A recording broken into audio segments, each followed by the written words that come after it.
My boy Rayhan's a smooth dude.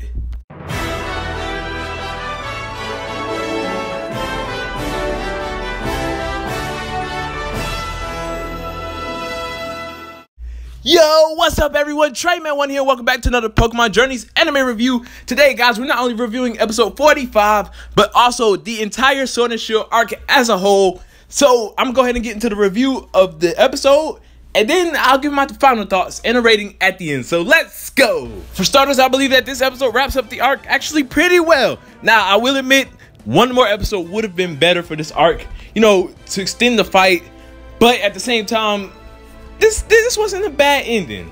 I really do love that we finally get to see, you know, Meowth once again using a move and everything. And, you know, Leon's fighting Eternatus, Ash is fighting Rose, Go is fighting Oleana, and Rayhan is fighting some grunts. So, yeah, we do get to actually see all of these fights. Some more than the others, but still it was pretty cool to see.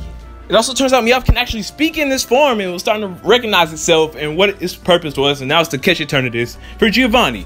But unfortunately, Eternatus takes all the Dynamax energy, causing Meowth to deform, and Leon won't be able to use his Charizard. The fight between Chairman and Rose was also pretty good as well, with Ash showing his true capabilities as a trainer, realizing that one of the Pokemon was using offense, the other one was using defense, and finding strategies to counter that. Ash was doing pretty good in this battle. Great job, Ash. Meanwhile, Go and Raboot's development from way back also comes back in this episode, with Raboot still trying to use Ember to take down the Pokemon. And Go is like, you know, realizing that Raboot wants to use this move because it's a move that him and Go learned together, and that's why it's so focused on wanting to use this move to finish things off. I will admit though, I really do love how the evolution of Riolu and Raboot was handled. And Ash and Pikachu were in trouble. Riolu jumps in to protect these two from these giant Pokemon's attacks, and using all of his strength to fully evolve and defeat these Pokemon with a single Aura Sphere. Part of me wishes that, you know, they actually kind of kept the evolutions a secret a bit so that it could be more of a surprise, because we didn't know this was coming. But I gotta admit, after all these years, finally seeing Ash with his own Lucario is pretty cool. Raboot also ends up finding ways to land attacks on Oleana's Milotic and evolves as well into Cinderace. And I gotta say, I'm actually gonna miss Raboot a bit. When I was like sad because it's like, oh, the cute Skull Bunny is gone. But I actually grew to liking Raboot.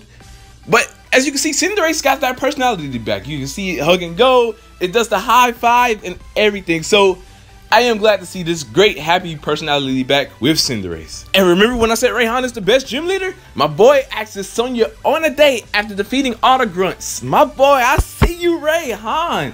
But, you know, obviously he's like, there's too much going on right now, so we'll talk about this later and, you know, bids her farewell. I do wish, though, that Sonya could have helped battle because, you know, the games and the anime keep emphasizing that she was a great trainer, but we don't get to see that. Like, that's one thing I would really wanted to see, and hopefully we will get to see in the future. Ash and Go reunite for the final climax, and this is where I'll admit, I think two more parts would have been good. In this episode, we could have seen all of Ash and Go's Pokemon. Well, obviously not Dragonite because it's defeated, but just imagine him going with Gengar and Farfetch first, trying to defeat this Pokemon. They lose, and then, you know, Pikachu and Lucario, and Go with Cinderace. Like, obviously Go could have called out Golurk, Flygon, and a lot of these other strong Pokemon. Not even Sobble is here. But I do gotta admit, they do a great job showing Eternatus' strength off with it breaking through an Ultra Ball, which great job, Leon, not using the Pokeball like in the games, and literally destroys Leon and his Charizard. The rest of this episode plays out very similarly to the games, with Ash and Go trying to take out Eternamax with their own Pokemon, but their moves aren't doing any damage. This is where they realize that the Sword and Shield is what they need, and, you know, Ash is the main character, Go replaces Hop, and they become the Sword and Shield heroes, awakening the legendary dogs Zacian and Zamazenta. And the dogs are handled a bit differently this time around. You know, in the games, I feel like once they're revived, they stay here, but here, I think they're still ghosts, if I'm not mistaken, because even after the fight, they seem to go back to like a ghost form. One good plot twist though is that Rose's helicopter is actually striked, and now his location is nowhere to be found, which means Rose could come back for a future arc. While Ash and his Pokemon, along with Go, Cinderace, and the legendary dogs, end up using their moves to finally take out Eternamax Eternatus.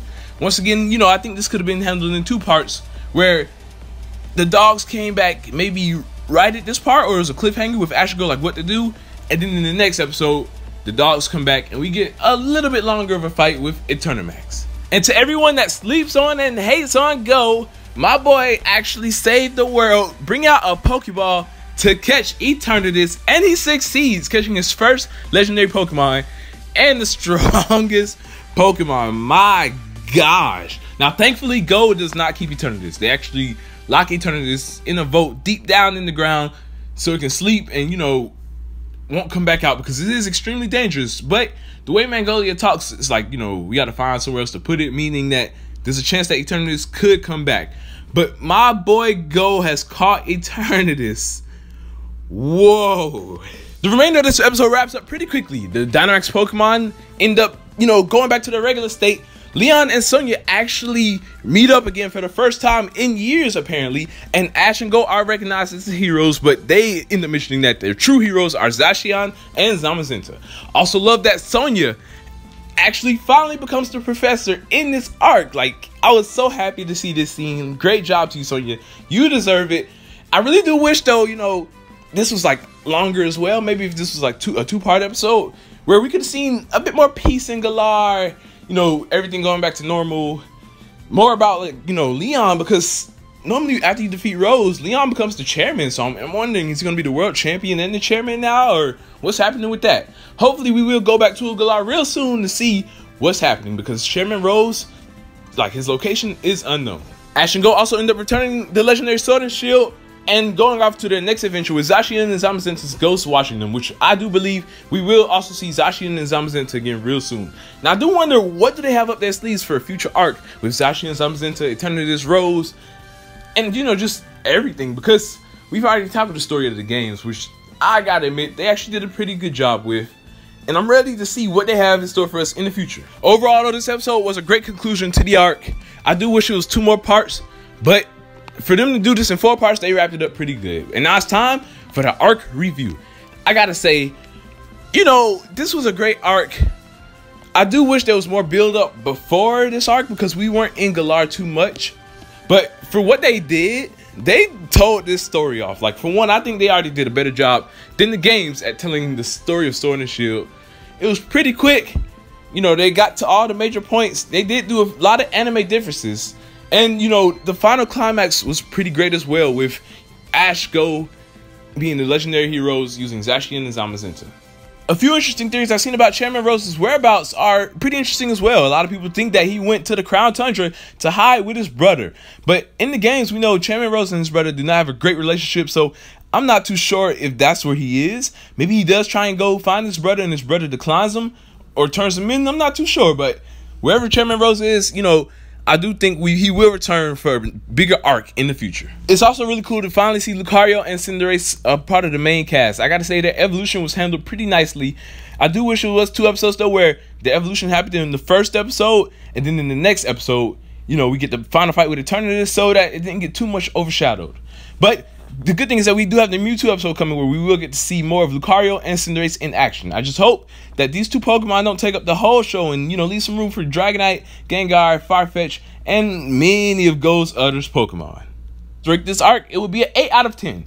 Not better than Sun and Moon or X and Y's arcs, but, you know, it does hold up pretty good with some of the other arcs. It's Journey's first arc as well, and for them to go from episodic to finally doing arcs, they did a pretty good job.